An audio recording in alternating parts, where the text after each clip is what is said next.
Salam sejahtera untuk kita semua.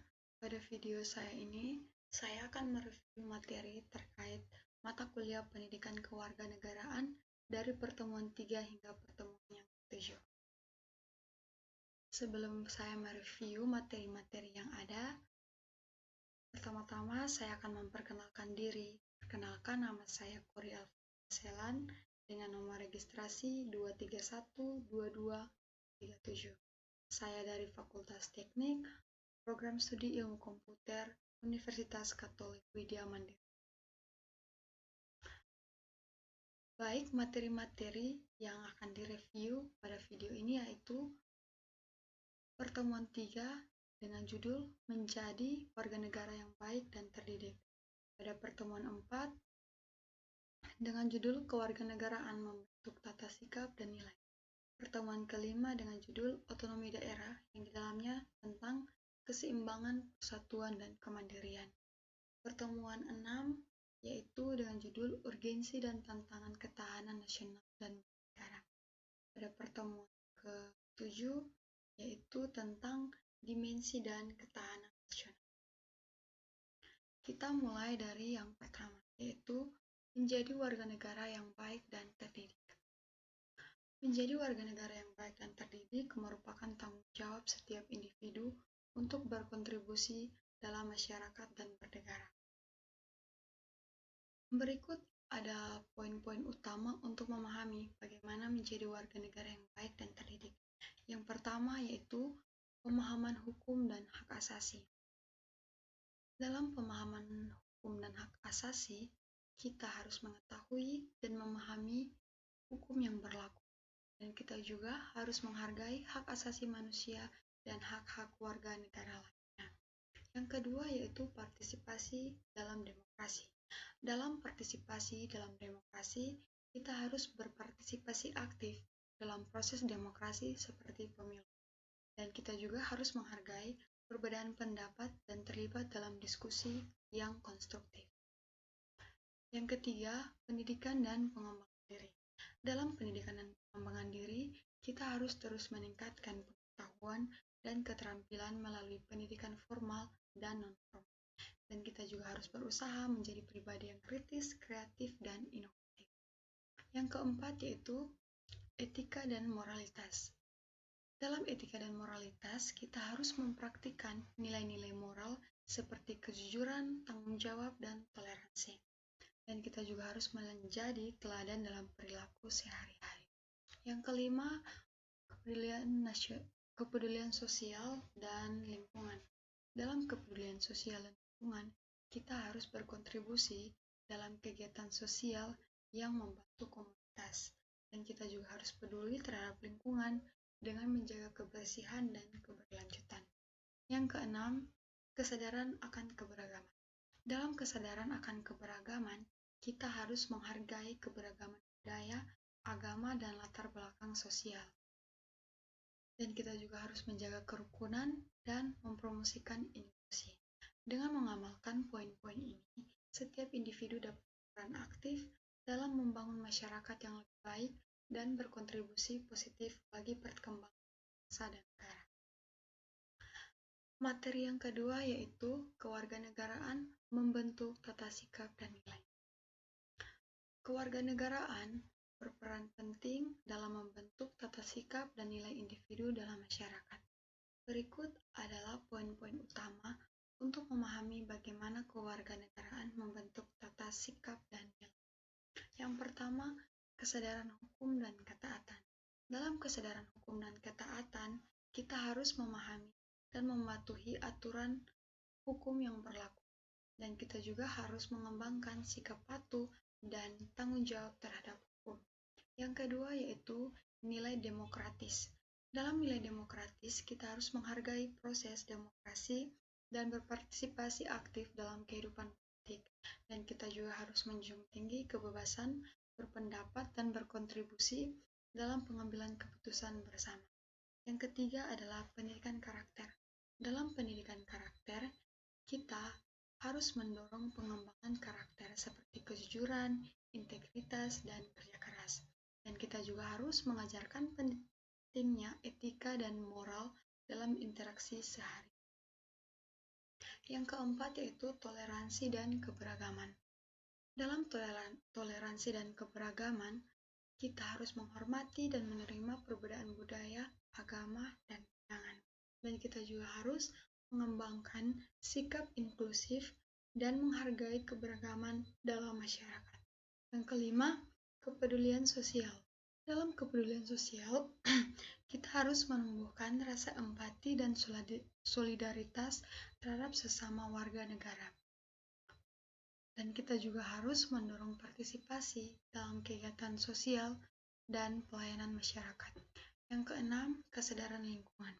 Dalam kesadaran lingkungan, kita mengajarkan pentingnya menjaga lingkungan hidup dan keberlanjutannya. Dan kita juga harus mengembangkan sikap peduli terhadap alam dan berperilaku ramah.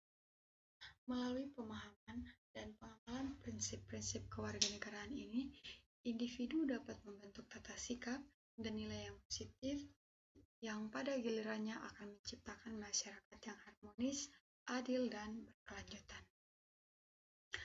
Materi yang ketiga itu otonomi daerah yang di dalamnya tentang keseimbangan dan persatuan kemandirian. Otonomi daerah adalah konsep yang memberikan wewenang lebih besar kepada pemerintah daerah untuk mengatur dan mengurus kepentingan masyarakat setempat. Ini bertujuan menciptakan keseimbangan antara persatuan nasional dan kemandirian daerah. Berikut adalah poin-poin utama tentang otonomi daerah dan keseimbangannya. Yang pertama, pemberdayaan daerah. Dalam pemberdayaan daerah, kita akan memberikan kebebasan kepada daerah untuk mengatur urusan lokal sesuai kebutuhan dan karakteristik daerah masing-masing. Dan kita juga akan meningkatkan efisiensi dan efektivitas dalam pelayanan. Yang kedua, kemandirian ekonomi. Dalam kemandirian ekonomi, kita harus mendorong daerah untuk mengembangkan potensi ekonomi lokal. Dan kita juga harus mengurangi ketergantungan pada pemerintah pusat melalui pendapatan asli daerah atau yang biasa disebut dengan PAD. Yang ketiga, partisipasi masyarakat. Dalam partisipasi masyarakat, kita melibatkan masyarakat dalam proses pengambilan keputusan di tingkat lokal. Dan kita juga meningkatkan transparansi dan akuntabilitas pemerintahan daerah. Yang keempat, penguatan identitas lokal. Dalam penguatan identitas lokal, kita harus memelihara dan mengembangkan budaya dan tradisi lokal. Dan kita juga harus mendorong rasa bangga dan kepemilikan terhadap daerah. Yang kelima, keseimbangan dan kesatuan nasional. Dalam keseimbangan dan kesatuan nasional, kita harus menjaga kesatuan dan integritas nasional melalui kerangka hukum yang mengatur hubungan antara pusat dan daerah. Dan kita juga harus menghindari disintegrasi dengan tetap memperhatikan kepentingan nasional dalam kebijakan daerah. Yang keenam, kerjasama antar daerah. Dalam kerjasama antar daerah, kita harus mendorong kerjasama dan koordinasi antar daerah untuk mencapai tujuan bersama. Dan kita juga harus mengatasi masalah lintas batas daerah seperti lingkungan dan infrastruktur. Dengan penerapan otonomi daerah yang efektif, diharapkan tercipta keseimbangan antara persatuan nasional dan kemandirian daerah. Hal ini akan mendorong pembangunan merata dan berkelanjutan serta memperkuat integrasi nasional. Yang berikut materinya tentang urgensi dan tantangan ketahanan nasional dan bela negara. Kita mulai penjelasannya dari urgensi ketahanan nasional. Dalam urgensi ketahanan nasional ada 3 poin, yaitu keamanan dan kedaulatan, yang dalamnya adalah menjaga keutuhan wilayah dan stabilitas politik. Yang kedua, kesejahteraan rakyat, yang yaitu meningkatkan kesejahteraan ekonomi dan sosial. Yang ketiga, daya tahan terhadap ancaman, yaitu menghadapi bencana, konflik, dan terorisme. Yang berikut adalah urgensi bela negara. Yang pertama, kesadaran nasional, yaitu membangun rasa cinta tanah air dan patriotisme. Yang kedua, pertahanan militer dan non-militer, yaitu memperkuat pertahanan fisik dan non-fisik. Tantangannya yaitu globalisasi dan teknologi. yaitu adanya ancaman cyber dan global. Yang kedua, radikalisme dan terorisme, yaitu mengatasi ancaman radikalisme. Ketiga, bencana alam dan perubahan iklim, itu menghadapi bencana alam dan dampak iklim. Keempat, kesenjangan sosial dan ekonomi, yaitu mengurangi ketimpangan dan konflik. Kelima, yaitu korupsi dan birokrasi, yaitu reformasi untuk meningkatkan efisiensi dan kepercayaan. Solusinya, yang pertama, pendidikan dan kesadaran, yaitu edukasi bela negara dan kampanye kesadaran. Yang kedua, peningkatan kapasitas pertahanan, yaitu modernisasi militer dan kerjasama internasional. Yang ketiga, penguatan kelembagaan, yaitu reformasi birokrasi dan penegakan hukum. Yang keempat, kerjasama lintas sektor, yaitu kolaborasi pemerintah, masyarakat, dan swasta. Memahami urgensi dan tantangan ini dapat membantu kita mempersiapkan diri menghadapi ancaman dan membangun negara yang materi yang berikut yaitu dimensi dan ketahanan nasional. Dimensi dan ketahanan nasional itu ada beberapa poin penting. Yang pertama, ideologi, yaitu kita harus memperkuat pemahaman dan komitmen terhadap ideologi negara dan menjaga persatuan dan kesatuan bangsa. Yang kedua yaitu politik, kita harus menegakkan sistem politik yang stabil dan demokratis, dan kita juga harus meningkatkan partisipasi politik masyarakat. Ketiga yaitu membangun ekonomi yang mandiri dan berkelanjutan, dan kita juga harus mengurangi ketergantungan pada pihak. Yang keempat, sosial budaya, yaitu kita harus menjaga dan mengembangkan nilai-nilai budaya lokal dan memperkuat solidaritas dan sosial. Yang kelima, pertahanan dan keamanan, yaitu kita harus mengembangkan kemampuan militer dan keamanan, dan kita juga harus melindungi negara dari ancaman internal dan eksternal. Yang keenam, hukum, yaitu kita harus menegakkan supremasi hukum dan keadilan, dan kita harus mengatasi korupsi dan meningkatkan transparansi.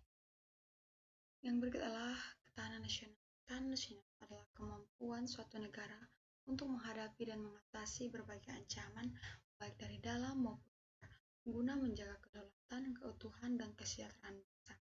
Hal ini dicapai melalui sinergi antara berbagai dimensi seperti ideologi, politik, ekonomi, sosial budaya, pertahanan dan keamanan, serta hukum. Baik, sekian dari hasil review materi pertemuan 3 sampai pertemuan 7. Mohon maaf jika ada kata yang salah, dan terima kasih.